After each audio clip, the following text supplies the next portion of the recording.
नगर परिषद प्रशासन की लापरवाही और गंभीर हादसे को जन्म दे सकती है। शहर के व्यस्ततम क्षेत्र राठी बाजार के सामने नगर परिषद द्वारा बनाए गए गटर चैम्बर का ढक्कन कई दिनों से टूटा है।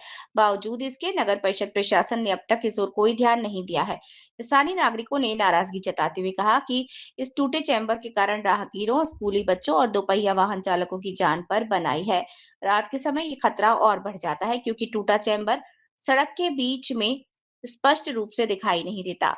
नागरिकों ने नगर परिषद से मांग की कि तत्काल इस चैम्बर की मरम्मत कराई जाए और स्थल पर चेतावनी बोर्ड या सुरक्षा घेरा लगाया जाए।